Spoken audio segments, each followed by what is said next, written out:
പക്ഷെ എങ്ങനെയാ മിമിക്രിയിലേക്ക് അങ്ങനെ വന്നത്?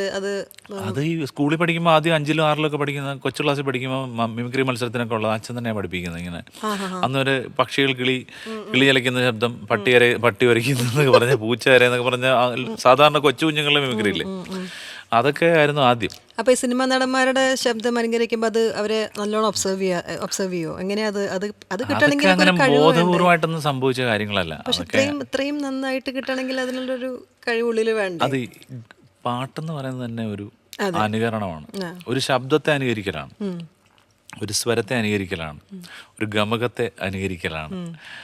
അത് വേറൊരാൾ പാടുന്നത് പോലെ പാടുന്നതാണല്ലോ. നമ്മളൊരു ഗുരുവിൻ്റെ അടുത്ത് സംഗീതം പഠിപ്പിക്കുമ്പോൾ ഗുരു പാടുന്ന പോലെ തന്നെ നമ്മൾ പാടും. അറിയാതെ ഗുരുവിൻ്റെ ശൈലിയും നമ്മൾ അനുകരിക്കും. സിനിമ പാട്ടുകളിലും അങ്ങനെ തന്നെ സംഭവിക്കും. ഒരു ഗാനം ഒറിജിനൽ സോങ് കേട്ട് പഠിക്കുമ്പോൾ ആ ഗായകൻ്റെ ശൈലി നമ്മൾ അനുകരിക്കും. ആ ശബ്ദത്തോട് ഏകദേശം അങ്ങനെയൊക്കെ ഒരു ബോധപൂർവം അല്ലാത്ത ചില അനുകരണങ്ങൾ സംഭവിക്കും. അത് മ്യൂസിക്കിലുള്ളതാണ്.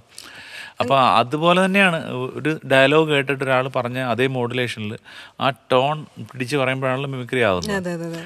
അപ്പോൾ അതൊക്കെ ബോധപൂർവം അല്ലാതെ നമ്മളിങ്ങനെ ഓരോ ആളുകളുടെ കേട്ട് അതുപോലെ പറയുമ്പോൾ കൂട്ടുകാരൊക്കെ കൊള്ളാടാന്ന് പറയുമ്പോൾ അങ്ങനെ ആയി പോകുന്നതാണ്.